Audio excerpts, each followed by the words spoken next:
So was the bastard you were after now riding with the cowboys? Roscoe Bob Bryant was his name. Oh. But no, this time it was a different bastard I was after. The aforementioned Mr. Ringo. And yes, he was working for old man Clanton.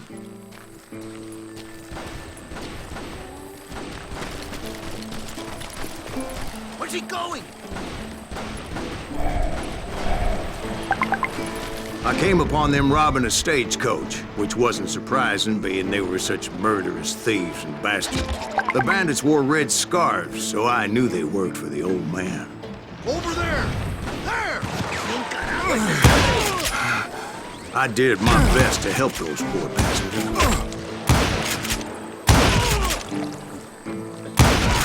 Okay, now you're really pissing me off. You can't hide forever. Moments later, the attackers were dead, and I checked the stagecoach to see how many passengers were still breathing. None. It was then I wondered if the rocks weren't hiding more bandits. Was that all of them? Or did I just hit the rear guard? I quickly got my answer. They attacked from on high like Apaches often did.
They would appear in great numbers from above and rain down lead on their hapless enemies' heads, making use of the high ground and whatever else they had. Yep, the Apaches always appeared out of nowhere, and there never seemed to be an end to them. Hold on. Were you attacked by Apaches? What happened to the cowboys? Did I say they were Apaches? I said Clanton's cowboys attacked me Apache style. I was in a pitched battle, but I was holding my own against an overwhelming enemy force. Where's he going?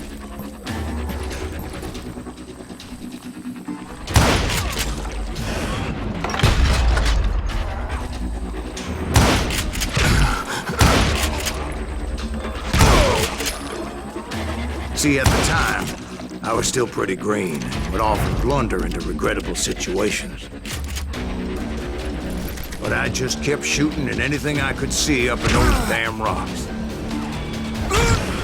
I didn't see Ringo, but I knew he was with the cowboys. He and Roscoe Bob had done me a dreadful wrong, and I was determined to have my revenge.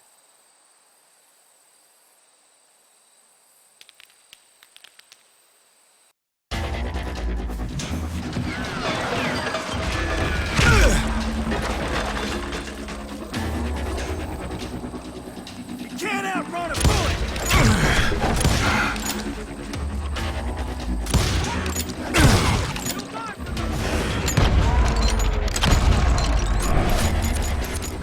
I hate fucking running.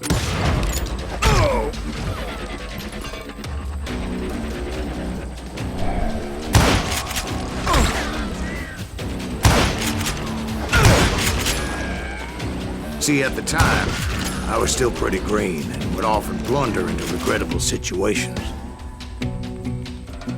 But I just kept shooting at anything I could see up in those damn rocks. I didn't see Ringo, but I knew he was with the cowboys. He and Roscoe Bob had done me a dreadful wrong, and I was determined to have my revenge. But to get to Ringo, I knew I'd have to find my way past these other assholes first. Unfortunately, I was running out of ammo. Another perfect example of my relative inexperience as a hunter of men. I immediately knew that a tactical retreat was called for, as my vengeful fury was much less impressive without the bullets to back it up.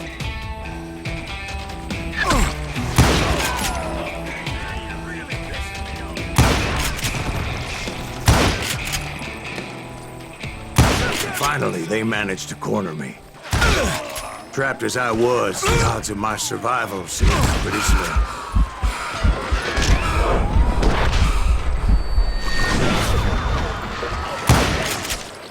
Luckily, serendipity was on my side as I suddenly spotted a way out of my predicament.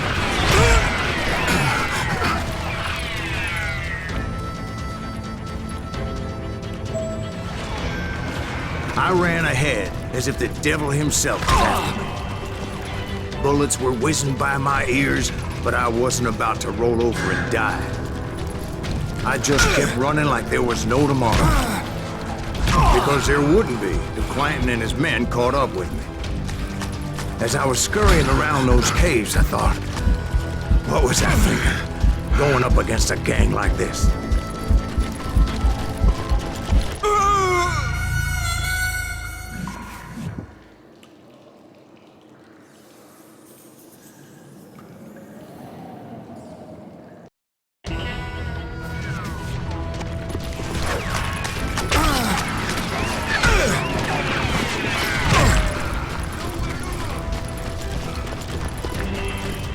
I just kept running, not knowing where the hell I was going.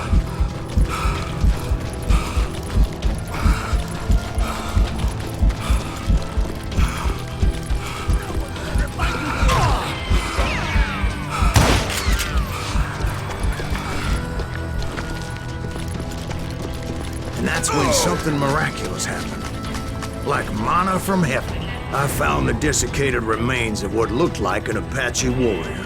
The old weapon next to him supplied me with some much-needed ammunition.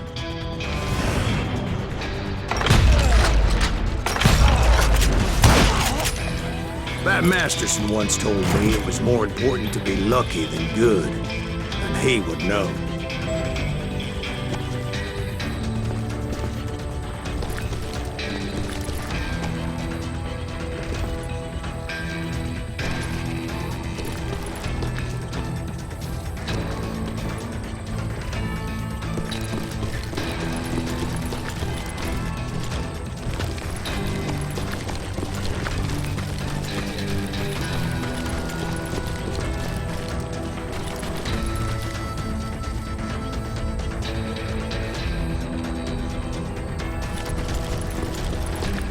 And imagine my surprise when I found a fistful of dynamite to go along with that ammo.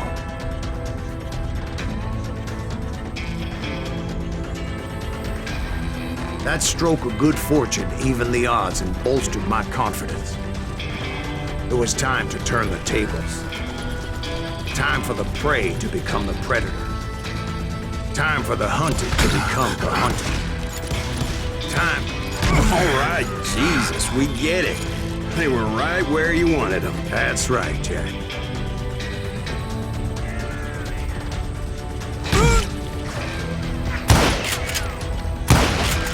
I was done running. And the old man's boys were not expecting that. No, sir. Kill him! I came at them like a wildcat. My fury knew no bounds.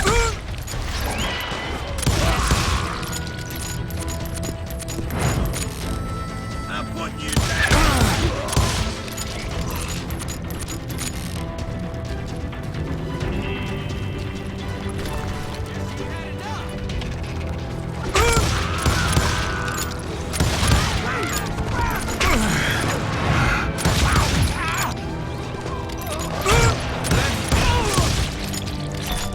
was finally time for that old man to pay for his sins.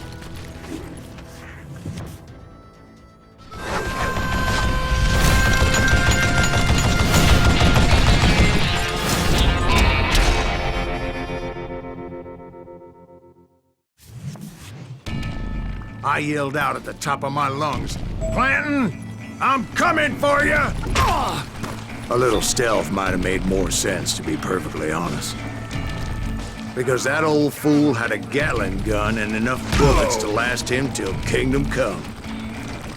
But I knew I could not let that deter me. Not if I was to find and kill Ringo. I needed to get that old man off that gun.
Most everyone thought it was the Ruales who had come up against him in Guadalupe Canyon, but it was just me.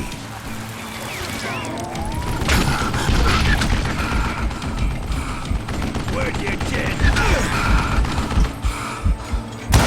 Leave him a dirt neck! Stop your hands from me!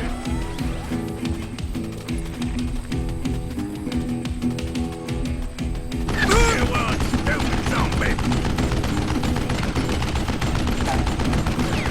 Do I gotta reload again?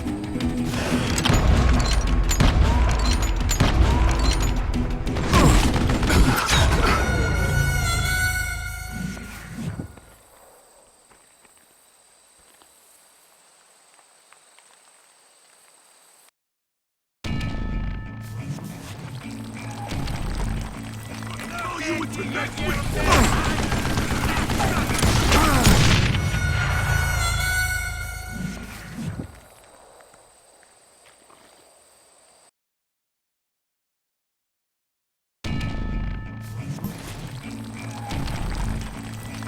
They're gonna need a gun.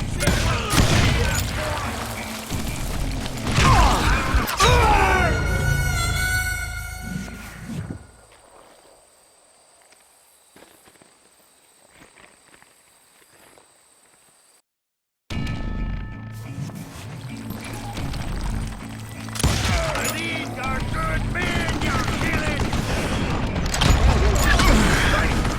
Stay focused!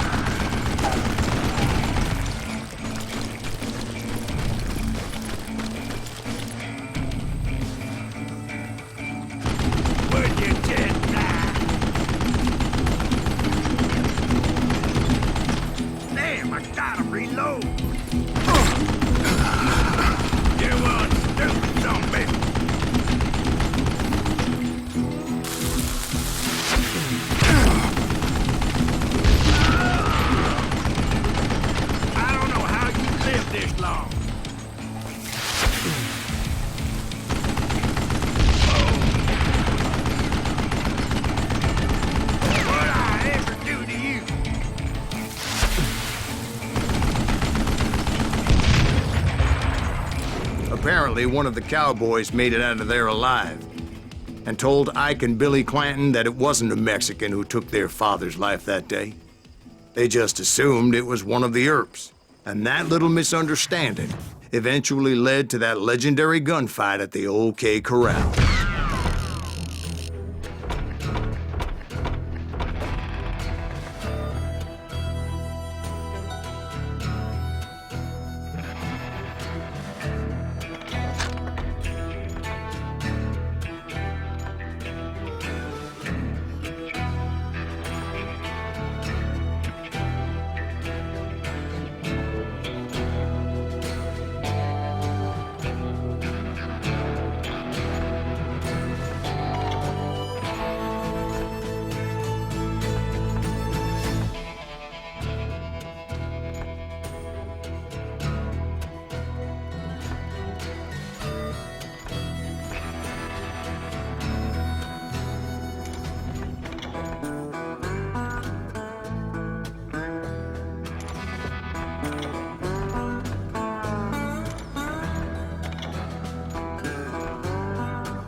A few weeks after that dust-up at the OK Corral, I was still after Johnny Ringo. I had tracked him and the cowboys to their hideout at a sawmill, and they were loaded for bear. Somebody's coming! So, what exactly did Johnny Ringo do to piss you off? Well, him and that other bastard. Roscoe Bob Bryant? Yep. They both deserve to die, and I promise I'll tell you why. But first, I need to tell you about the Cowboys' new boss, Curly Bill Brocious. Earth's coming! Get ready, boys.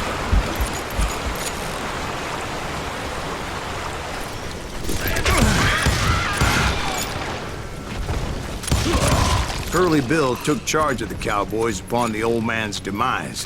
And after that gunfight at the OK Corral, the Clantons wanted revenge.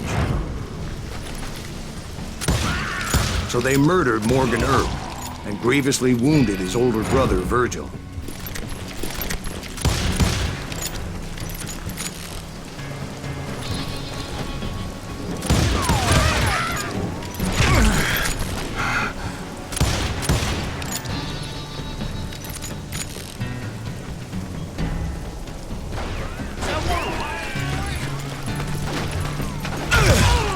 Wyatt and Doc went on what became known as the Vendetta Ride, hunting those outlaws down.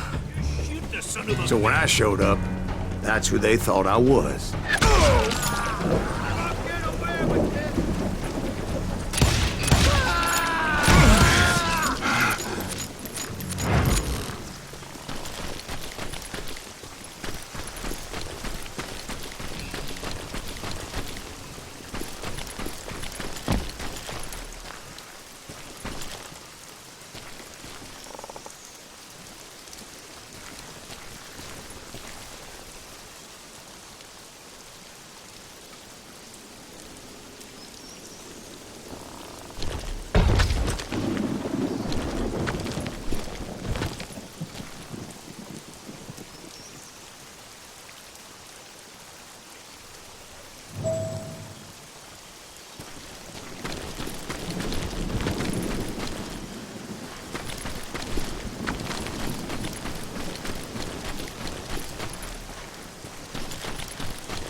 There were killers around every corner, all wearing red bandanas. That's how the cowboys identified each other, and I was beginning to wish I had one myself.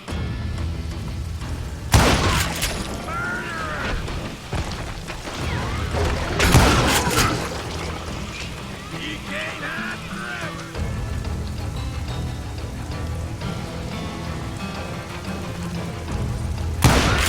But I wasn't about to let Ringo walk away unscathed, and that's what drove me forward.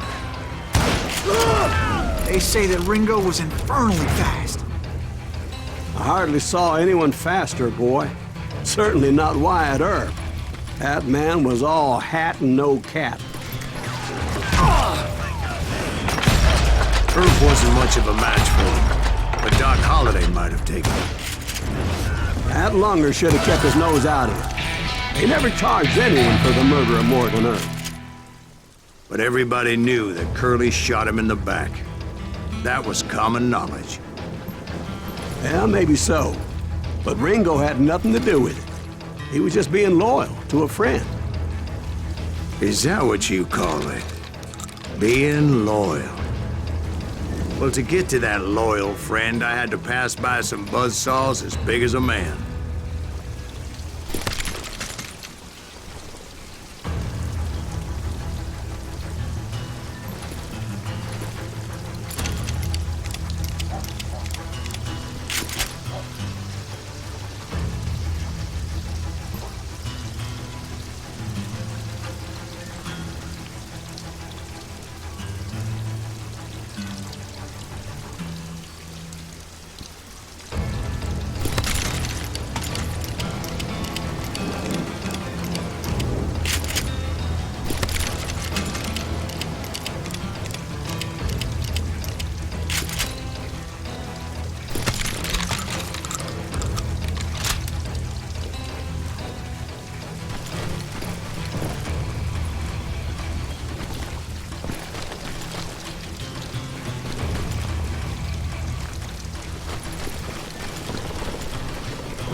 Excuse me, sir. I have a question. What's that, Dwight? After old man Clanton died, why didn't his son take over the Cowboys? Because Ike Clanton was dumber than a box of rocks and a yellow belly to boot.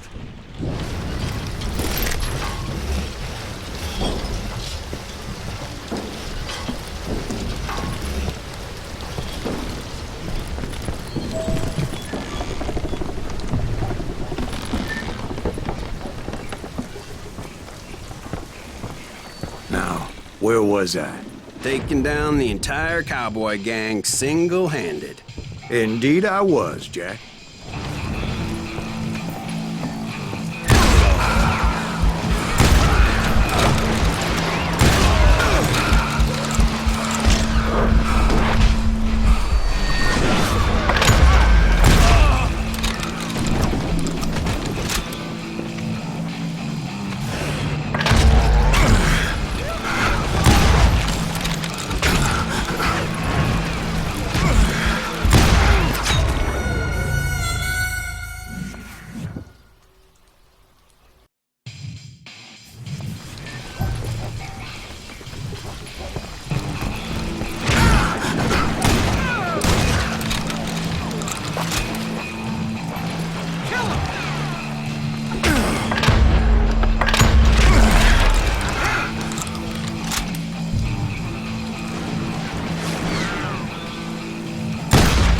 Though it wasn't easy, as those boys had good cover. Take him down!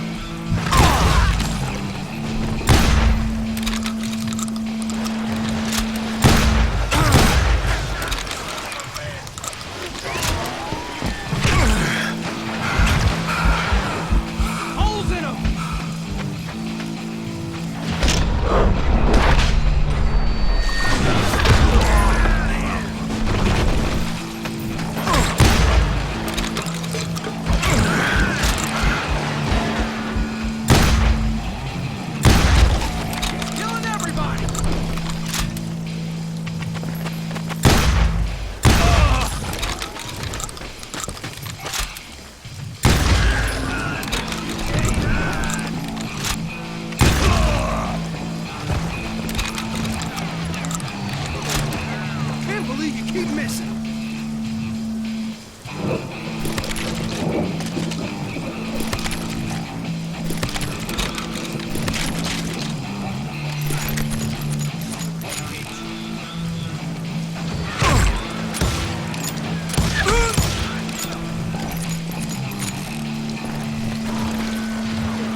the kill. Keep shooting. I don't mind. He has it coming. Can you shoot around corners? Boy, you are shit out of luck. You come out and I will. Come on, smoke that son of a bitch. Damn, it's too good for me.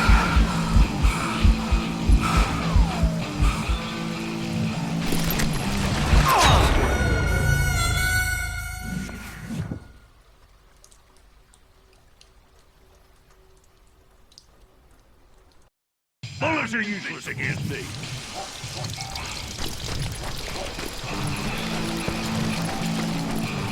Come on, smoke that son of a bitch.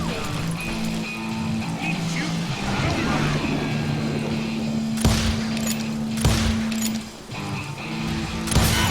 Whoa, get out of luck. You gonna beat it, man?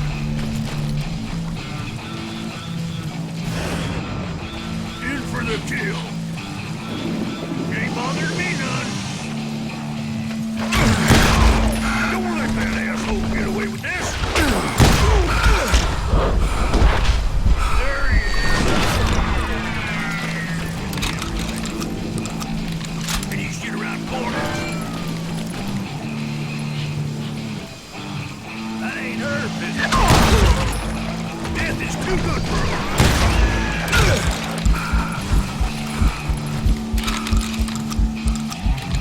Waste your bullet. Go ahead.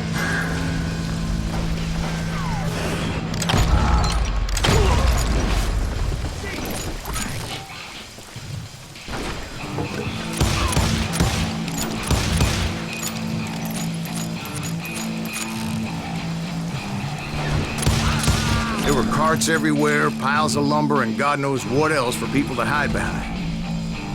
That really was one hell of a sawmill. Quite an impressive operation.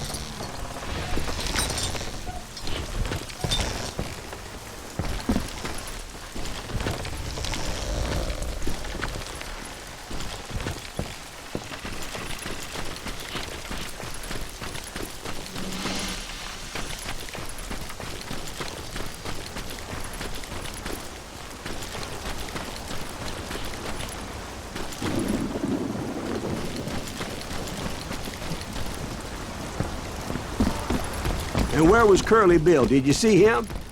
I'm about to get to that, Ben. Patience. I'm painting a picture here. There was this beautiful waterfall and a crystal clear stream that led to a verdant valley that was truly... Consider your picture painted. What happened next? Well, finally the bastards that were still alive made a last stand.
Curly Bill, Johnny Ringo, and his compadres took off into the lumber yard, and I followed after.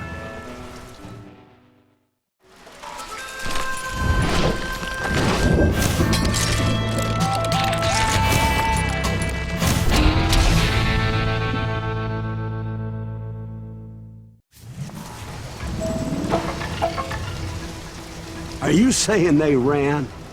Cowardice was not in Ringo nor Curly Bill's nature. No, sir. I never said they were running scared.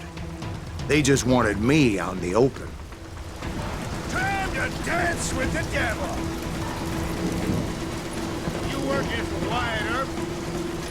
Did that sumbitch Earp send you to kill me? A scared little puppy. Just gonna catch my breath.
Kiss your ass goodbye!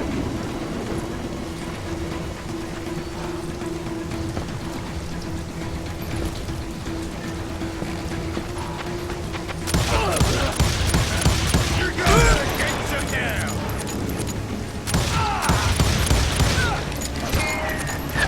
This man!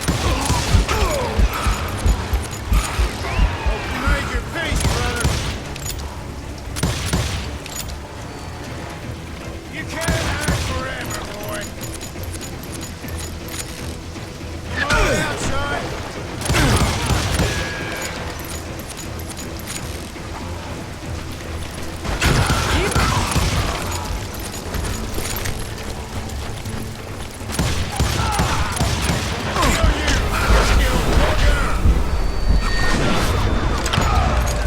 This happened!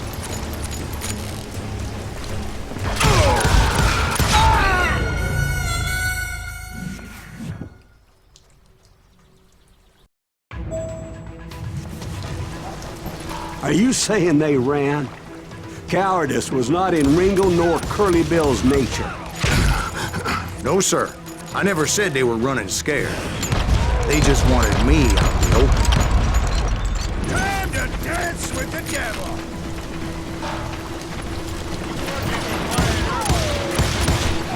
Some bitch Earp sent you to kill me? Wyatt Earp. I can pay for that! Come out, wherever you are!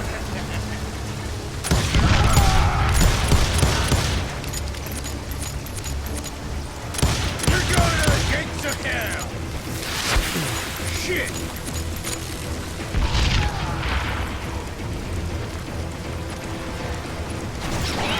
Kills Curly Bill!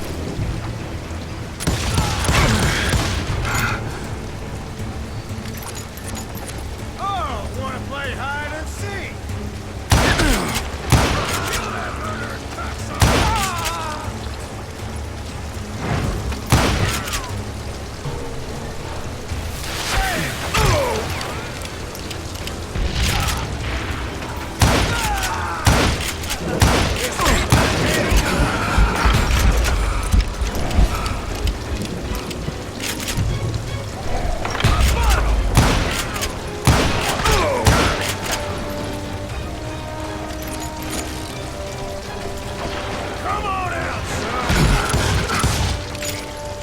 Ambrosius gave me no choice but to take his life. But Ringo was nowhere to be found. I knew you didn't kill Ringo, because he was found dead in a different location altogether. To this day, his killer is still unknown. Indeed. Took me a few months before I finally tracked his ass to West Turkey Creek Canyon.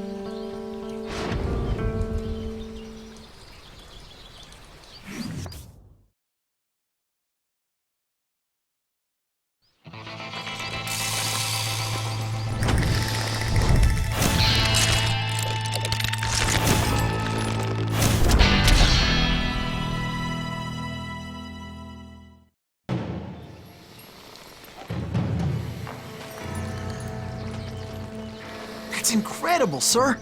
I always thought that Doc Holliday was the one that killed him.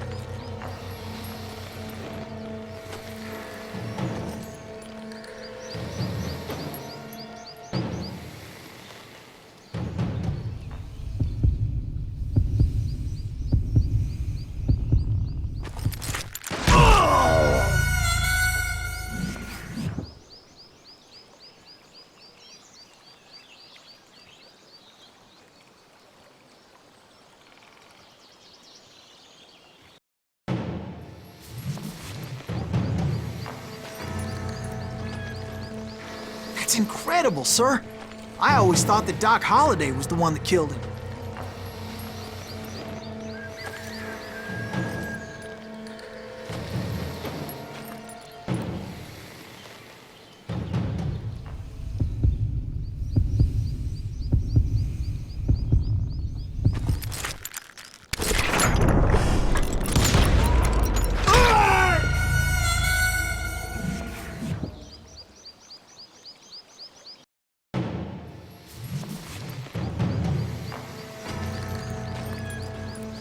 That's incredible, sir. I always thought that Doc Holliday was the one that killed him.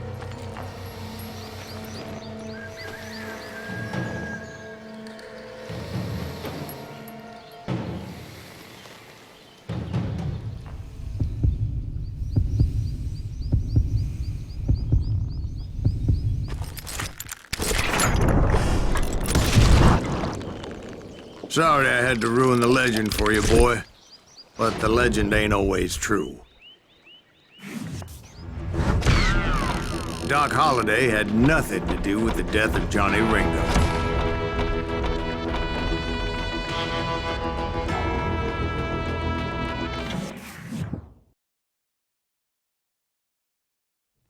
I was paid a healthy bounty for Ringo and Curly Bill, and realized there was real money to be made. That's why I went after Henry Plummer.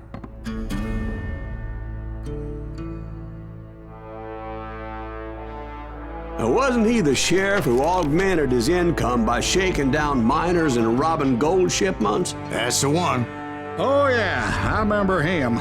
He ran that gang of thieving outlaws called the Innocents. So it's true that you went toe-to-toe with him? Indeed I did, son. Indeed I did.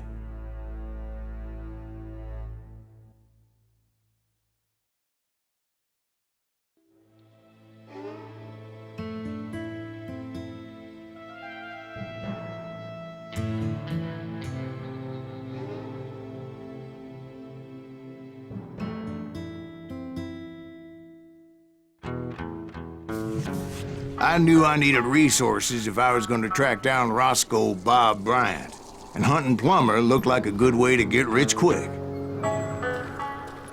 As the local vigilantes exposed him as the leader of the bandits, and put a generous price on his head. Plummer rallied his gang to plunder one last gold mine before making their escape, and that's where I thought I'd find him.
It makes me nervous standing so close to all these goddamn barrels of gunpowder. Why would you be nervous? No one has the cojones to come after us. As long as you don't light up a cigar, we're fine. Besides, George is up there on the rocks with that rifle of his. Nothing gets past him.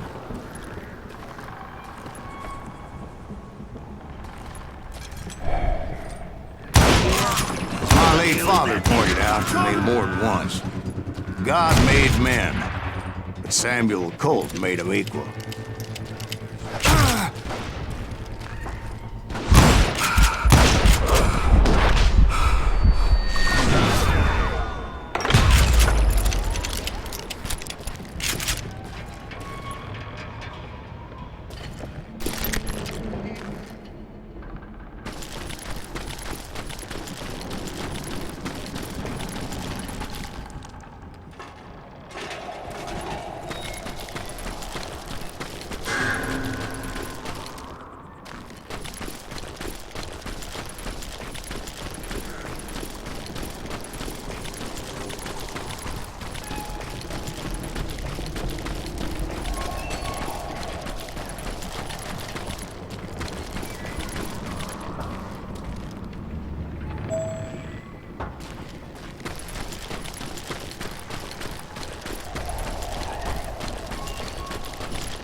I knew that dynamite wasn't mine, so I decided the polite thing would be to return it.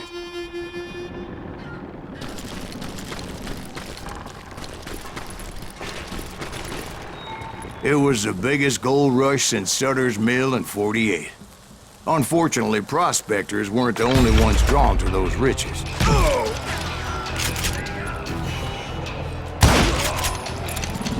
There were thieves and killers, robbing travelers and hijacking gold shipments. Like those that ran with Plummer. Some were just regular folks I knew from town, drawn by greed and easy pickings. Charlie Crow, the blacksmith. James, who worked in the stable. Sam and Jeremiah Barber, the butcher's sons. Ordinary citizens who lived a double life. Stealing and thieving and murdering their neighbors.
The rest were veterans of the Civil War. Stone-cold killers trained on the bloody fields of Shiloh and Antietam. Plummer had a lot of men on his payroll. A hell of a lot. That son of a bitch pretended to protect the public with one hand while stealing them blind with the other. He set up a defensive perimeter which I had no idea how to breach. Put that moron out of his business.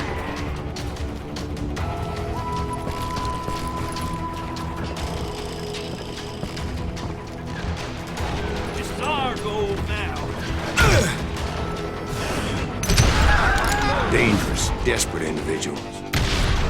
I was outnumbered and in way over my head, but I was too damn stubborn and stupid to realize it. They must have thought I was touched, or had some kind of death wish, seeing as there were barrels of gunpowder everywhere. I thought I was some kind of hero.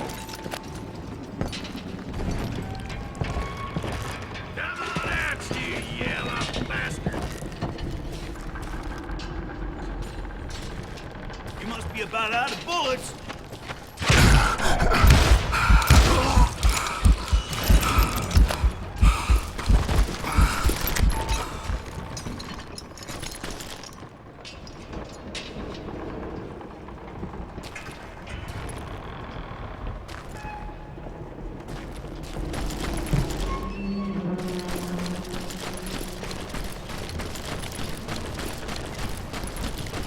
I finally made it past and headed on to meet my destiny.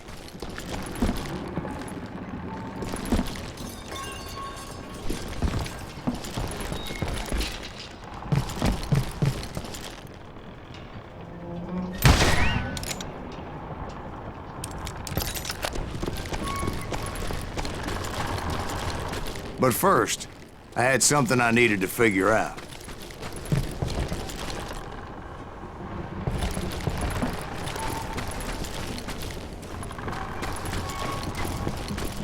I had a few ideas on how to get into that mine, but once I made my decision, I knew there was no turning back. So my first thought was to enter the nearest mine portal. I saw an entrance. Made sense. It was the quickest way in, but that also made it more dangerous, as there would undoubtedly be enemy pickets posted along the way.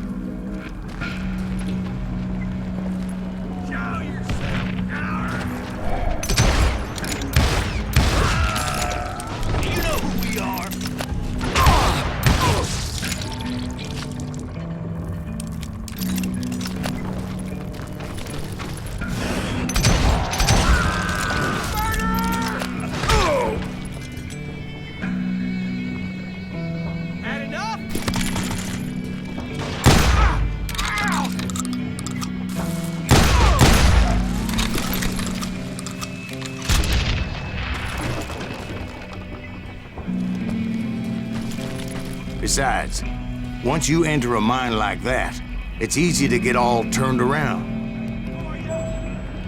And that confusing maze of corridors wouldn't even be the worst of it. Some of those shafts could be as deep as hell.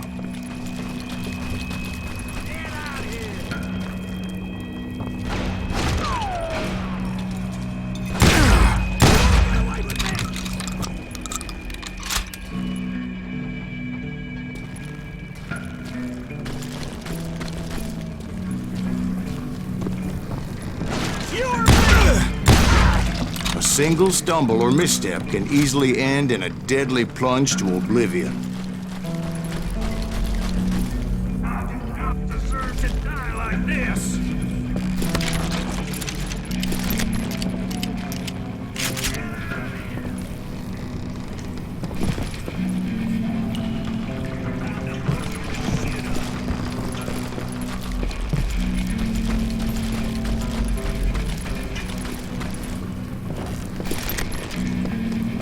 About out of bullets.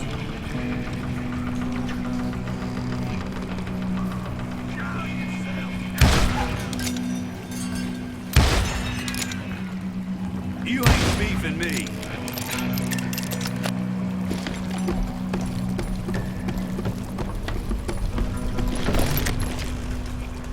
I will drop you down a mine shaft.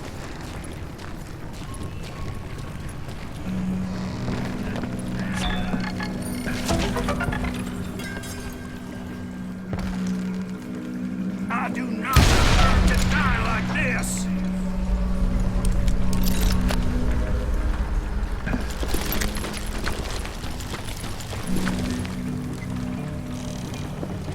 Time to blow your shit up.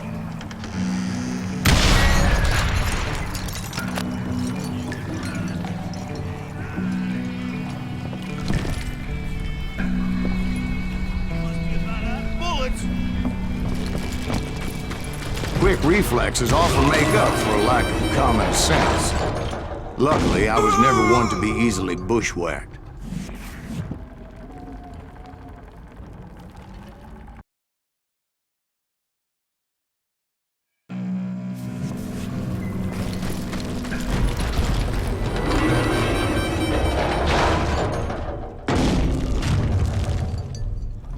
I would just need to be careful not to blow myself to kingdom come.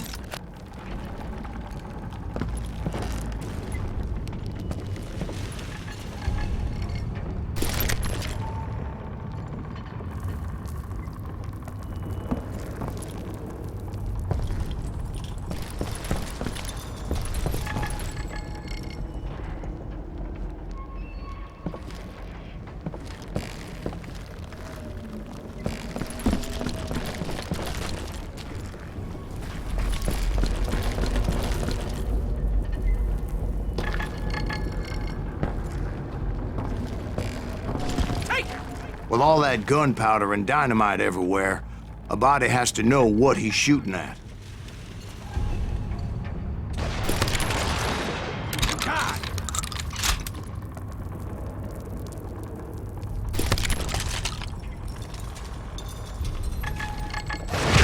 I'm right here! All it takes is one tiny spark, and boom.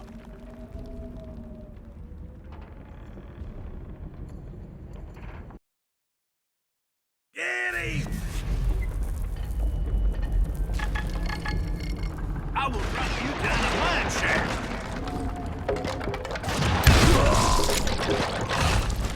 Had enough?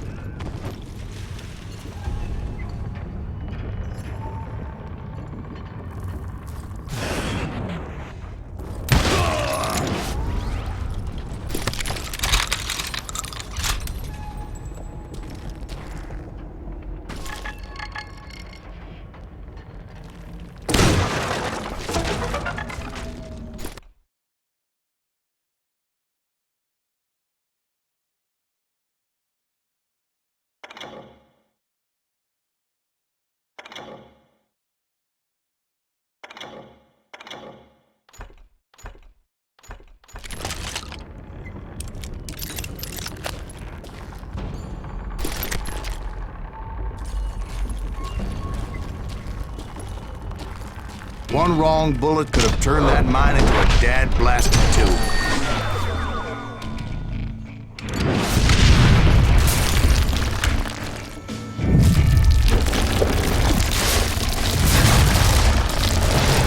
I freely admit that my plan of attack was not just moronic, but clearly insane.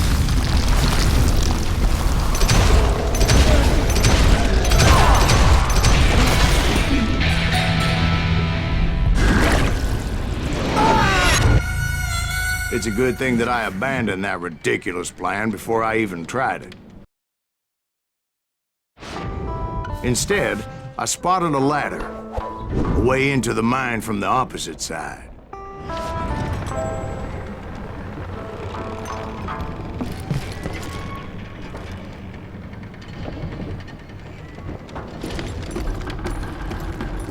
It was a long way around, but that approach seemed more sensible at the time. Of course, being I had a problem with heights, that scaffolding scared the bejesus out of me. Climbing down that ladder required some caution, because even though I had a younger man's reflexes, no man can dodge a damn bullet while climbing down a rickety ladder. I needed to make a leap of faith, which ain't easy when you're suspended between heaven and hell.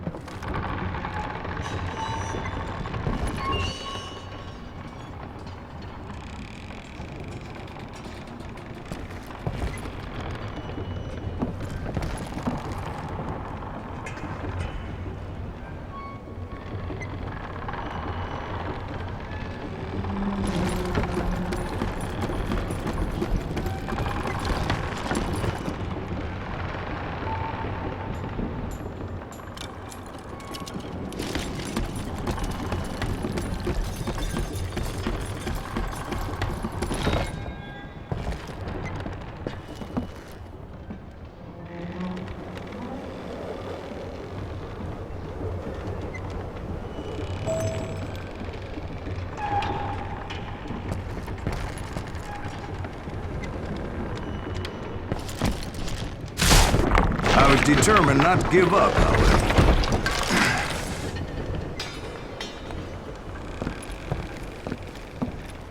As Sheriff Plummer seemed quite the despicable character. When the vigilantes discovered what the sheriff was up to, people were outraged. That 10,000 they put on his head would go a long way to helping me find old Bob. And I had made it my mission to settle that score come hell or high water.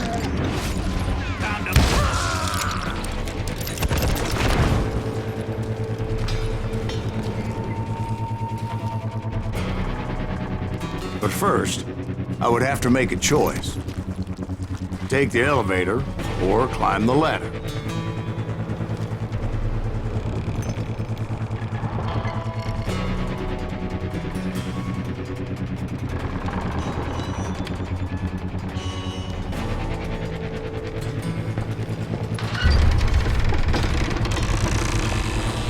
I picked the more convenient and more dangerous route.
Plummer was a mad dog killer, and the people of Nevada City deserved better.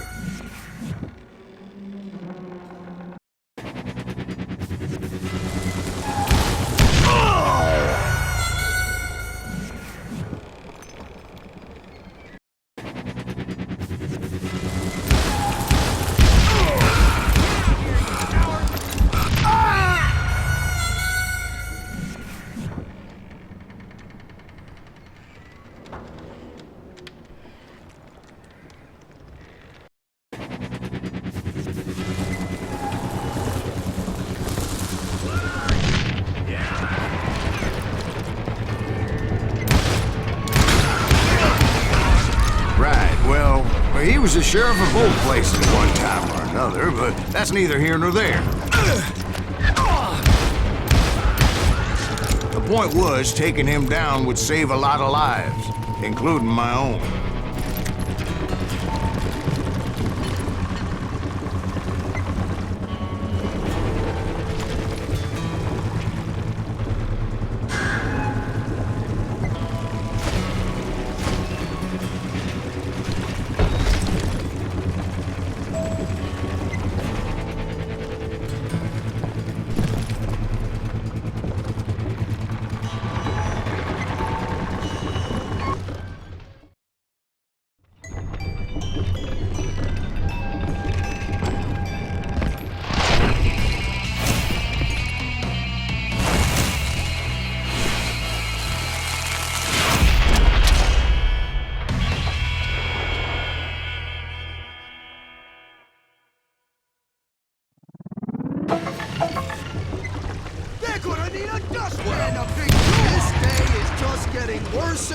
For you, ain't it? Henry Plummer was clearly unhinged, and I could see right away that this was gonna take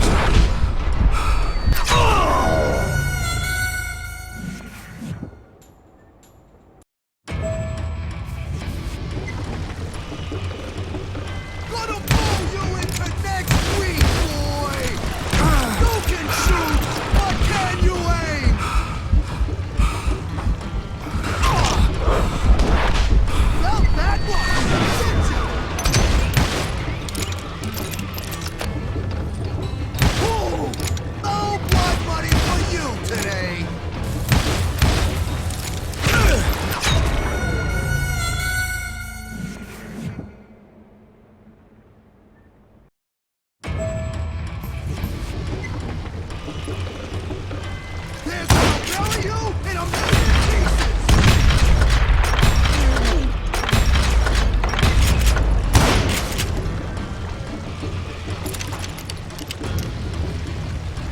Nobody for you today!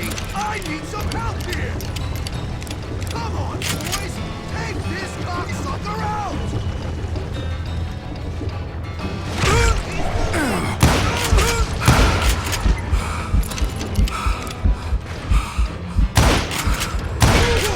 Damn eardrums!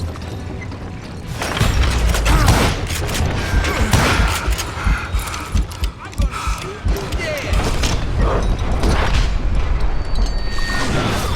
I did not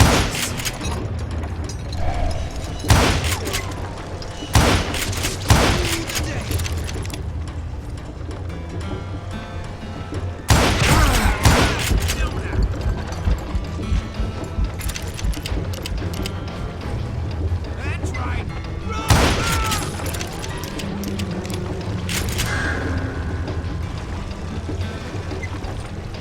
They're gonna bury you!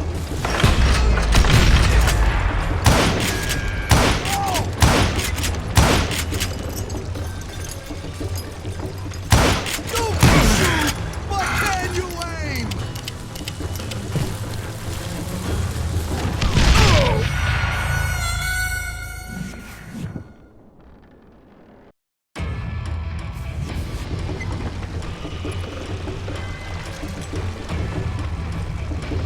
They're gonna need a dustpan up here! Lucky shot! You ain't taking me! Why don't you just join the circus? Oh! You ain't taking me!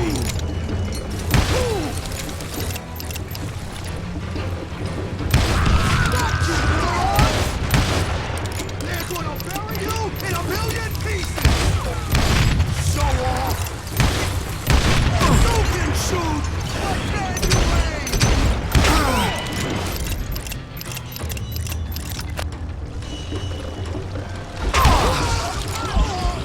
So that's how Henry Plummer died. Him and his crew were worth their weight in gold. And now, I was officially a bounty hunter.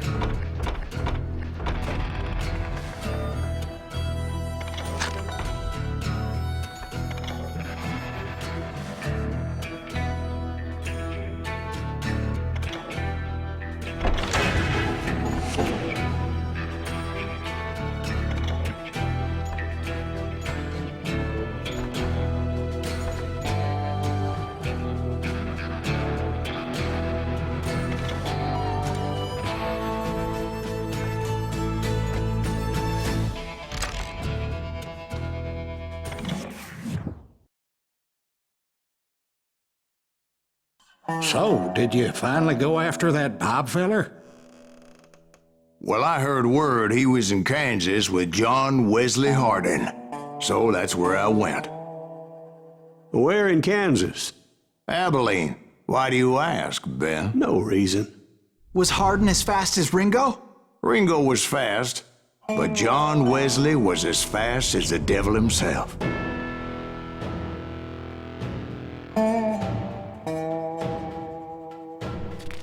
Hell, he killed his first man at 15. From that day forward, he had a price on his head and wouldn't back down for nobody, not even Wild Bill Hickok himself.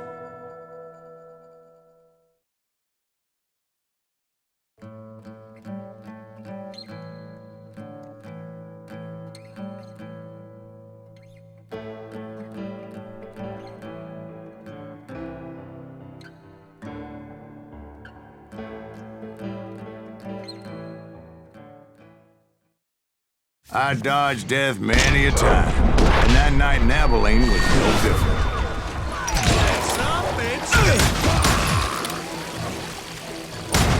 I was there with the intention of finding that bastard Bob and collecting the bounty on John Wesley.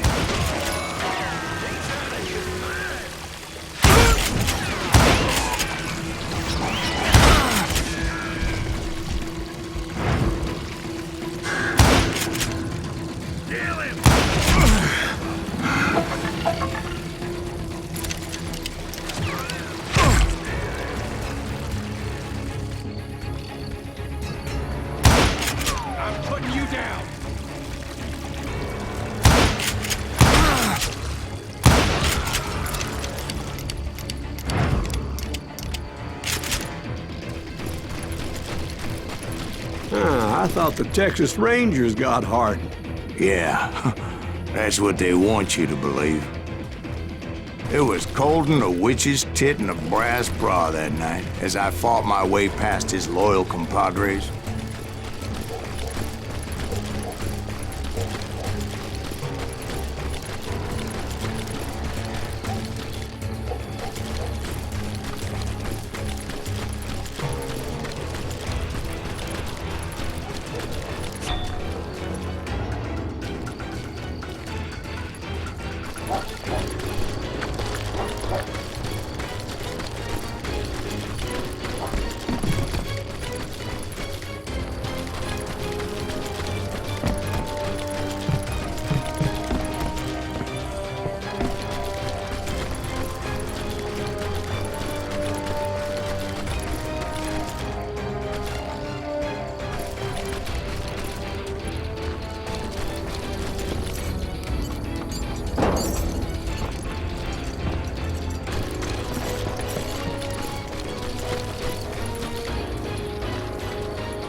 To the very same saloon we're sitting in today.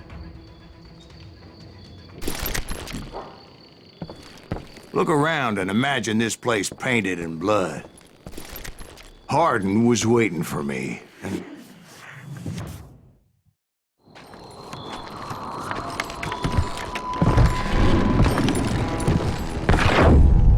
Wait, I'm jumping the gun here. Let me back up and give you some background on this sumbitch. He deserves that much. Don't you think so, Ben? John Wesley Hardin was a killer. By the end, he confessed to taking the lives of 42 men. He was a bona fide folk hero by then, and had amassed a gang of armed miscreants and other assorted thugs. He and his men set up camp outside of town, and I was hoping Bob was among them. Shit, it's cold out here. I'm freezing my giblets off. Ain't right we gotta stay out here keeping watch like this. Ain't nobody stupid enough to go after Hardin anyway. Better 3 hours early than a minute too late.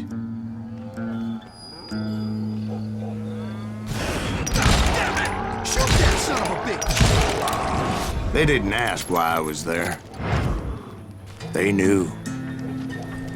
Most of them were wanted as well. I figured Hardin was here somewhere, but to get to him, I'd have to get past his gun hands. And that was easier said than done, as most of them were as foolish and full of bravado as I was. I had to spill a lot of blood to find out Hardin wasn't in that camp. He was carousing in town with his closest friends. Hardin's boys apparently didn't want me to reach the Bull's Head. Some were hightailing it into town to inform their jefe of my unwelcomed presence.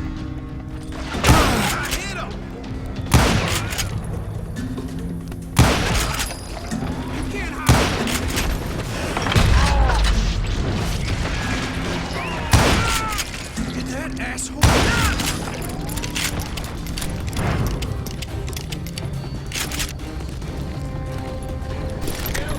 Someone's coming for him! Stop that son of a bitch! Let the boys know we got another law dog.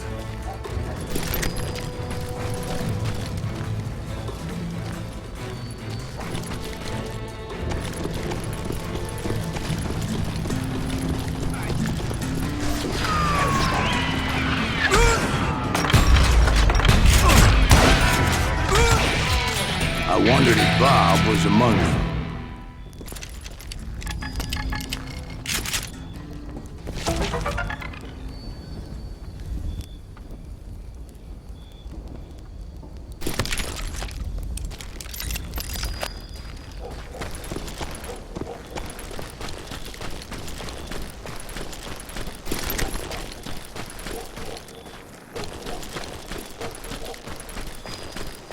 and I steeled myself for the fight ahead. For as good as I was, deep down I wondered if John Wesley wasn't just a little bit better.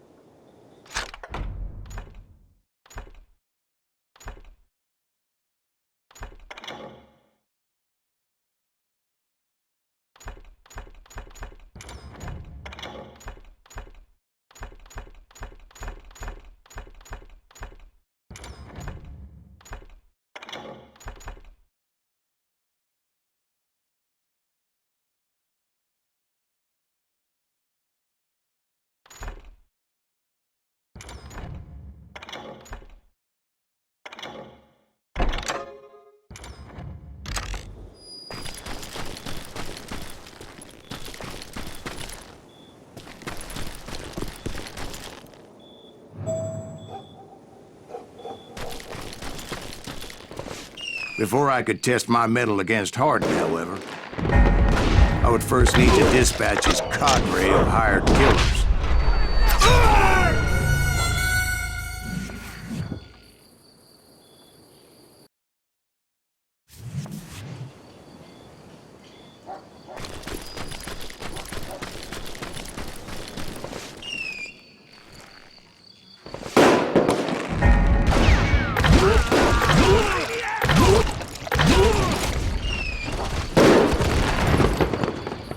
Most of these degenerates were beyond redemption, but John Wesley might have been a different story. I didn't learn until later that that night was in fact his birthday celebration. There he is!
I think I already mentioned that I found Hardin in this very saloon.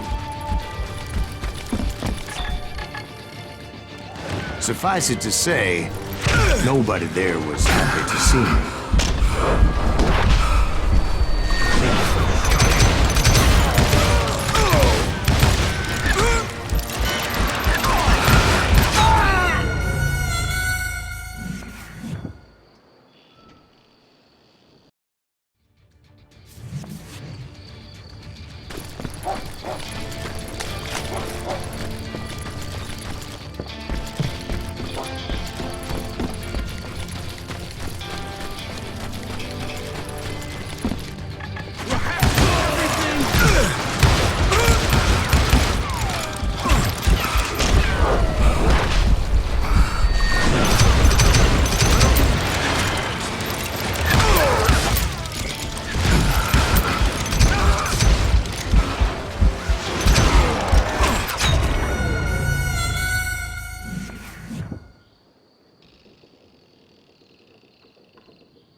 fact, I felt a certain hostility.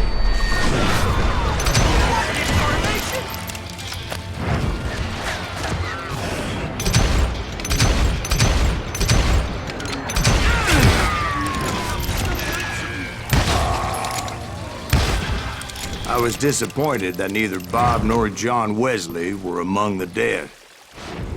But that was short-lived, as a moment later I was facing down the fastest gun in the West.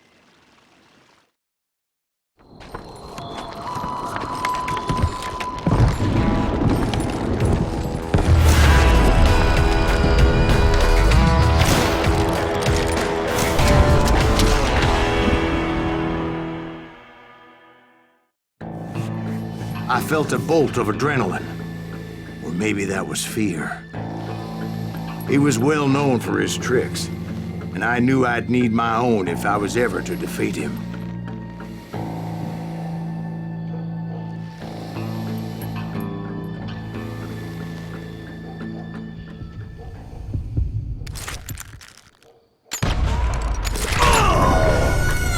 No, wait! He didn't hit me then. I'm sure of it.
I felt a bolt of adrenaline, or maybe that was fear. He was well known for his tricks, and I knew I'd need my own if I was ever to defeat him.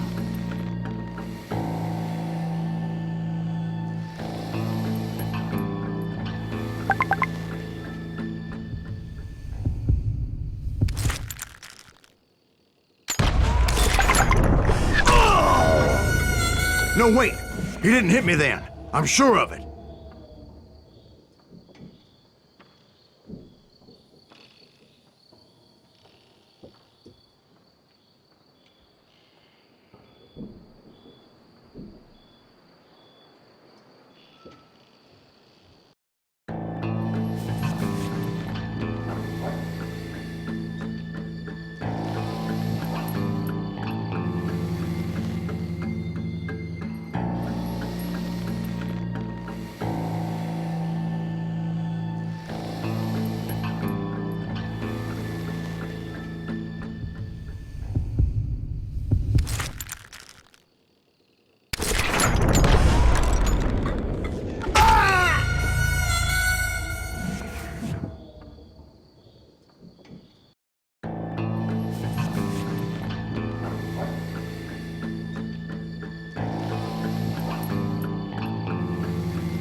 felt a bolt of adrenaline. Or maybe that was fear. He was well known for his tricks, and I knew I'd need my own if I was ever to defeat him.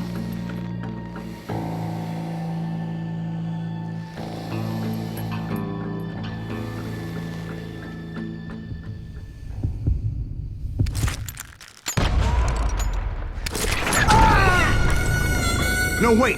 He didn't hit me then. I'm sure of it.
That man was faster than greased lightning.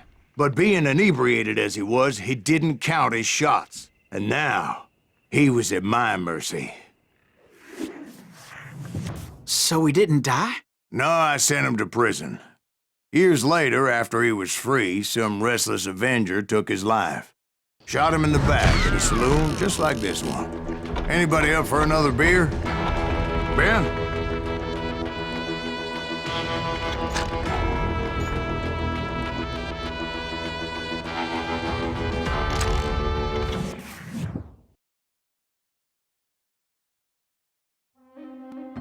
Thank you, darling.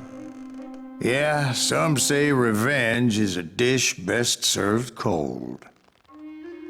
So whatever happened to that Bob guy you were after? Personally, I'd like to hear some of your other adventures. Like, I don't know, do you ever go toe-to-toe with a red man?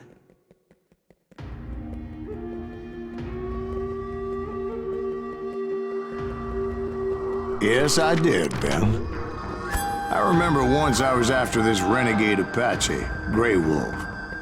Strangely enough, revenge was also his primary motivation.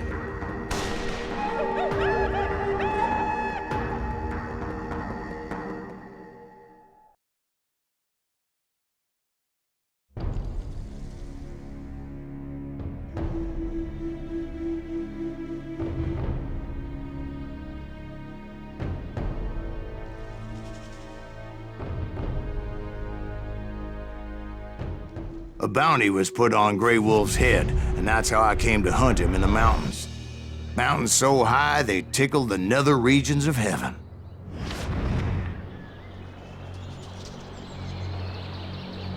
Grey Wolf was a Chiricahua Apache medicine man who had led a war party in revenge for a massacre against his people. The U.S. Army had attacked his tribe during his daughter's sacred sunrise ceremony, and the slaughter was unspeakable. I understood his anger, as there's nothing more traumatic than seeing those you love die in a cruel and painful death.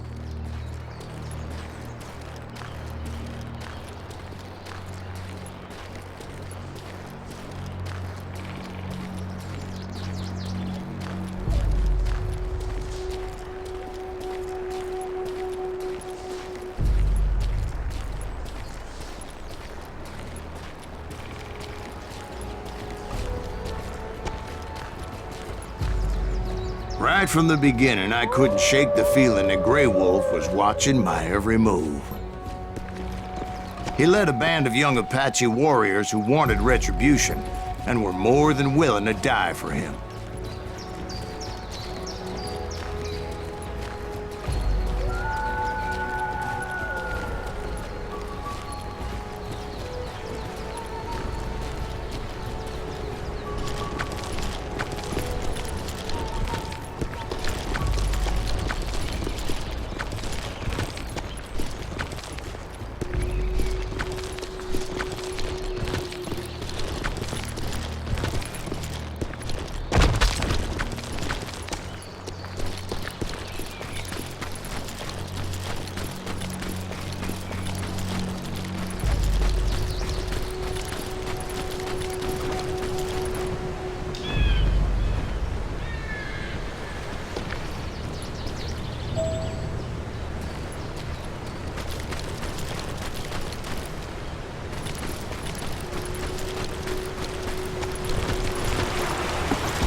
They saw me before I saw them.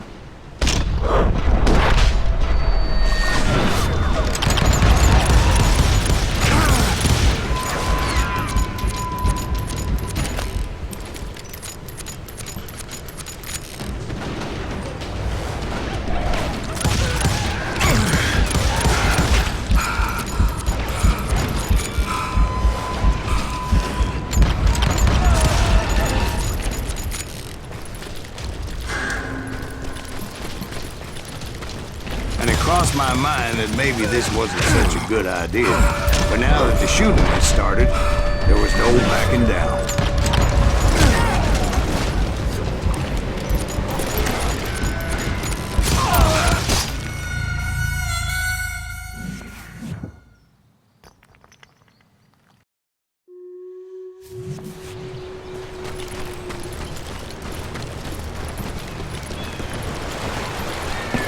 They saw me before I saw them.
It was rugged country, the winter home of the Chiricahuas, and that's why they had retreated there.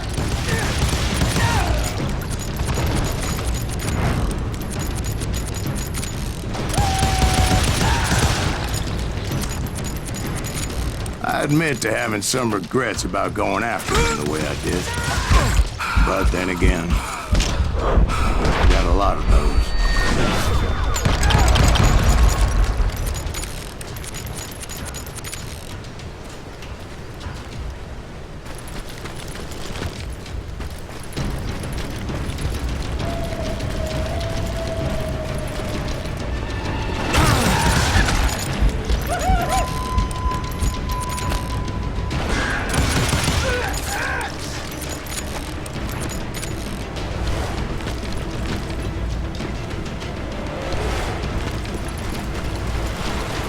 Did you find Grey Wolf? Not at that moment, but I did find the entrance to their hideout.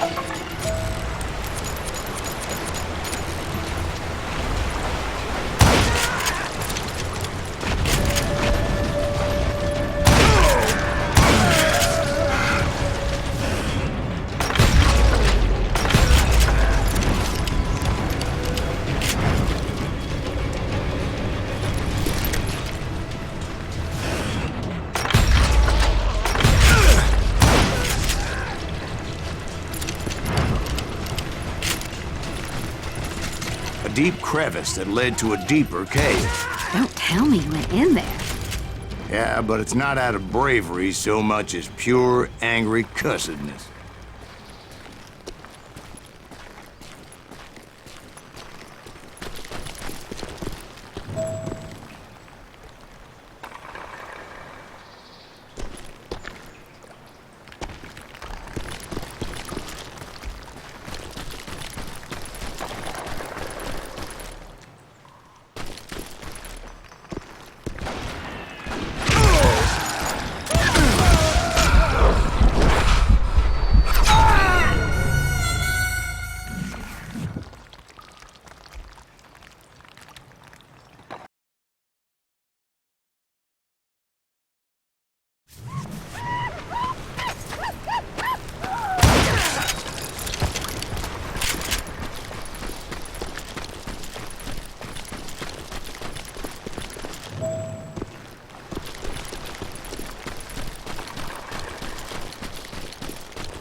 See, back then, I had a stubborn streak a mile wide, and I wasn't about to back down. So it was like pitch black in there? Actually, it was pretty well lit, as they had torches on the walls.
How big was this cave?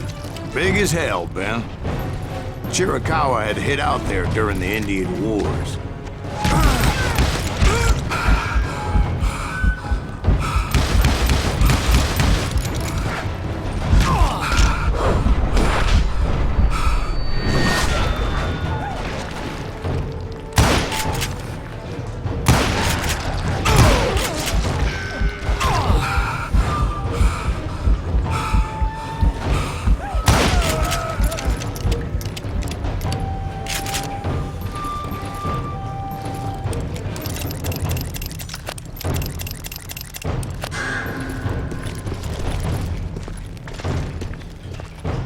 They thought it was haunted with the ghosts of those murdered by the horse soldiers.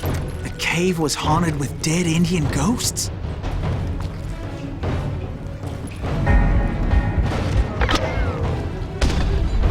To be honest, I was more concerned with the live ones than the dead ones.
How come you know so much about engines? A few years back, I was married to two Mescalero women.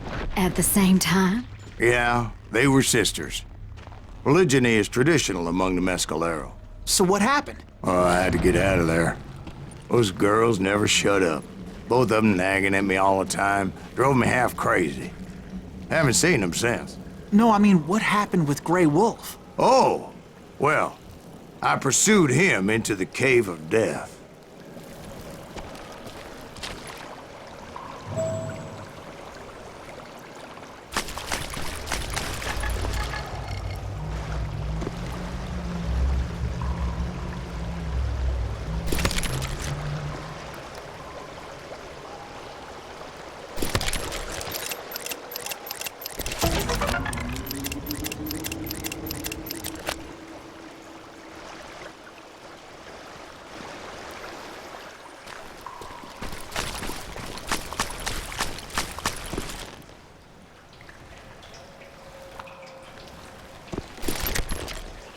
I came upon this flooded grotto, and that's when I saw him. He came to me unarmed and unafraid. His voice echoed in the shadows, and I sensed he meant me no harm. You carry great darkness in your heart, and if you do not release it, it will claim your soul. The sound of his voice put some kind of ancient Indian spell on me.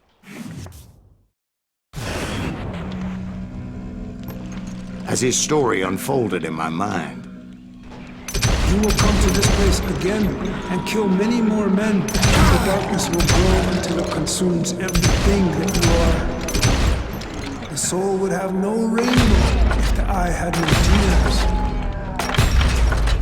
he said I was a great warrior, a coyote man, unequaled by any other pale-faced warrior, or something like that. The snakes will bite shadows of your past until a venom poisons your heart, and an echo of the song of the dead summons the spirits deep from within the mountains. I didn't quite get what he was saying, but there was definitely snakes. And indeed, his warriors surrounded me and attacked me like hungry wolverines. They couldn't stop me, though, and Grey Wolf wasn't in the mood for idle talk.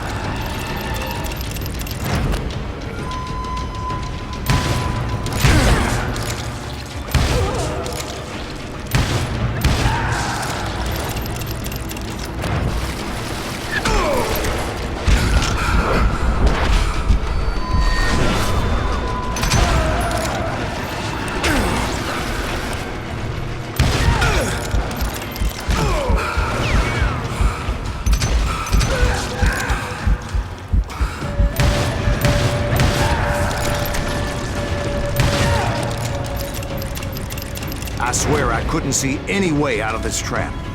But suddenly, one just appeared. Kinda like a miracle.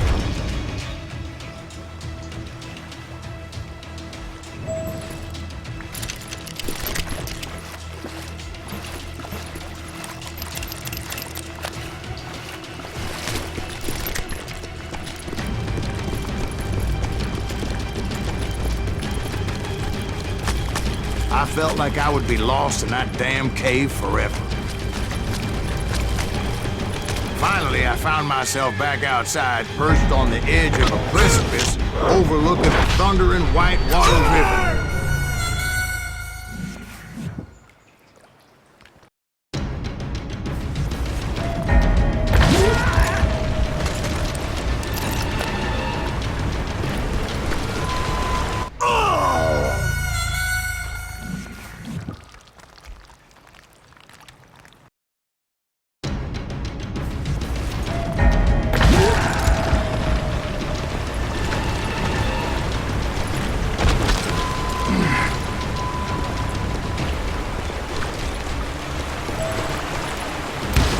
Chased after him, determined to make him explain the meaning of all that mumbo-jumbo.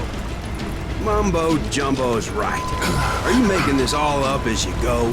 A few details may be fuzzy, brother, but I am relating exactly what happened to me. There were dozens of Apache warriors aiming at me from on high. Dozens? Well, maybe not dozens, but there was a lot of them. At least 3 or 4. Well, more than that, little lady.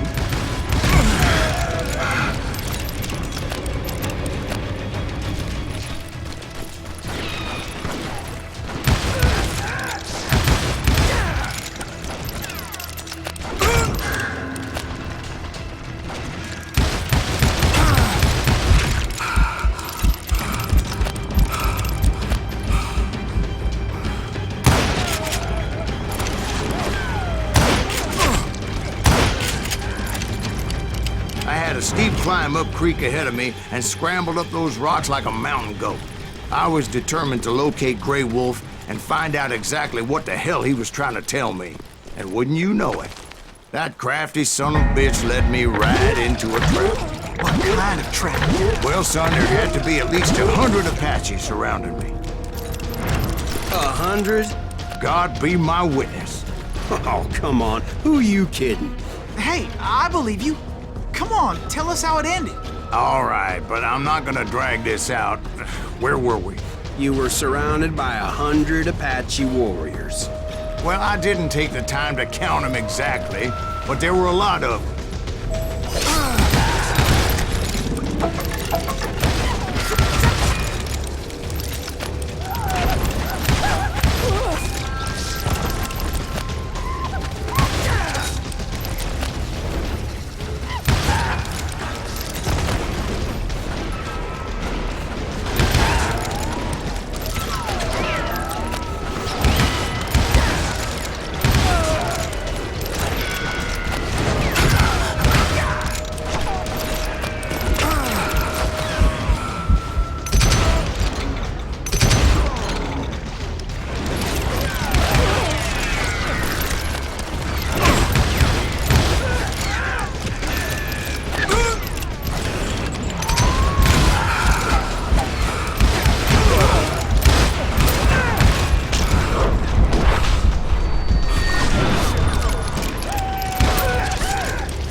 And in the end, a path appeared before me that I had not seen before.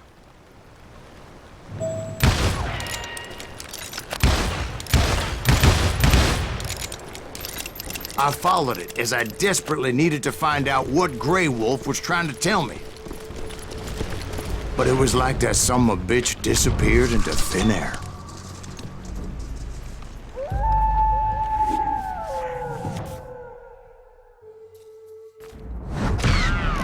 Never did find him. And never did collect my goddamn bounty.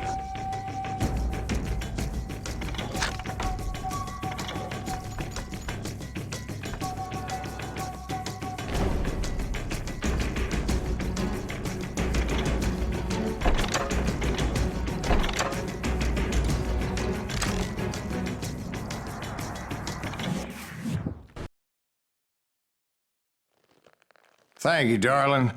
It's interesting how the truth can sometimes seem, might malleable, depending upon your point of view. Like how those dime novels make you out to be something you're not? Jack, don't be starting trouble. No, he's right. They do tend to exaggerate. Did they exaggerate your part in taking down the Daltons? Well, I was there in the flesh, boy, so I saw what happened firsthand.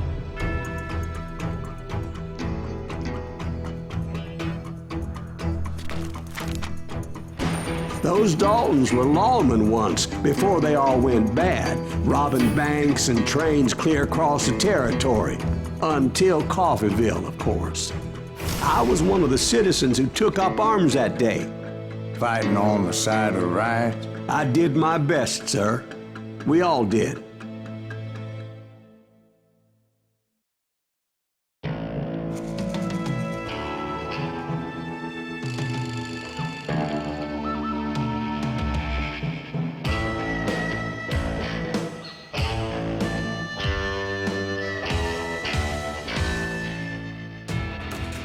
It was early morning. One of my friends was a local gunsmith, and he handed out firearms to anybody who'd take one.